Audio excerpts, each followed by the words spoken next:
Jaalate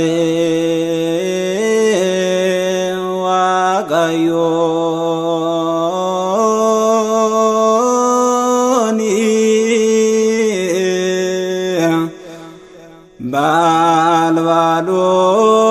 balbalootas yooni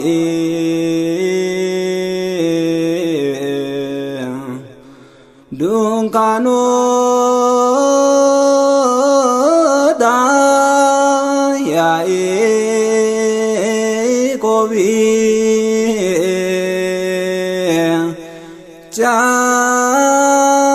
jaalatti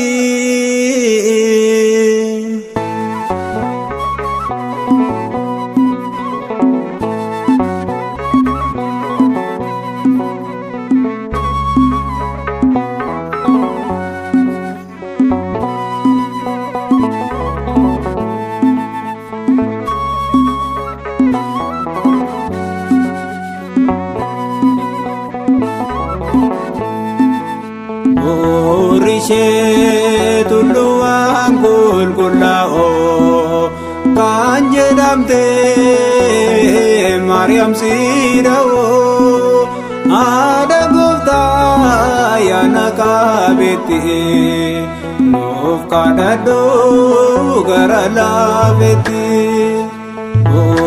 Ishee tulluuwwan qulqullaa'oo kan jedhamte Maariyaam Siida'oo haadha Gooftaa yaana qabeetti nuuf kadhadhu gara laafetti.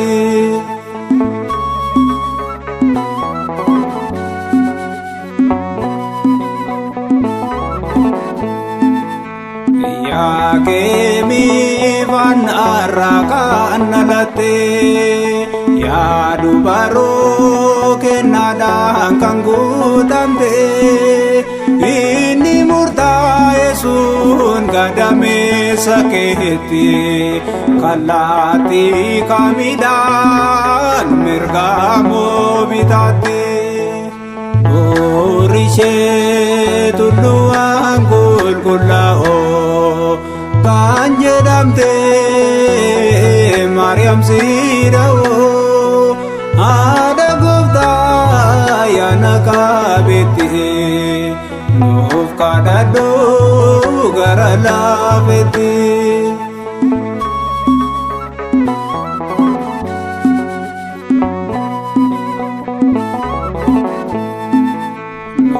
Dhaabadhu yaa dubroo Maariyaamii siin jennaa nuti ijoolleen Addaamii balballi fayyinaa siin nu baname gaddi bara dheeraa karaa kee haqame. Ishee tulluuwwan qulqullaa'oo kan jedhamte Maariyaam Siida'oo haadha Gooftaa yaana qabeetti nuuf kadhadhu gara laafetti.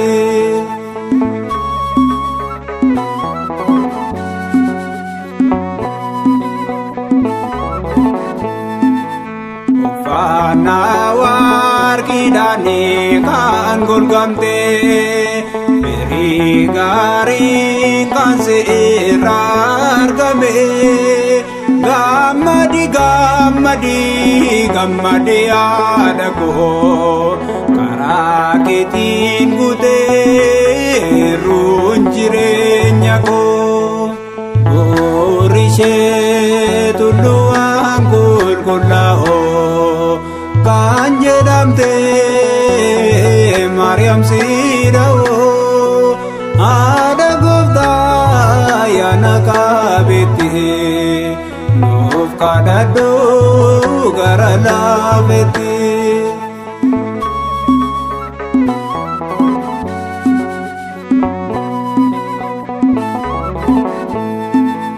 Lapheen dubbii gaarii kana baasee jechuun abbaa Hiriyaaqoos kan si faarsee galata dubaroo anis nan dubbadha jajuu maqaa isheetii dhaabbadheen faarfadha.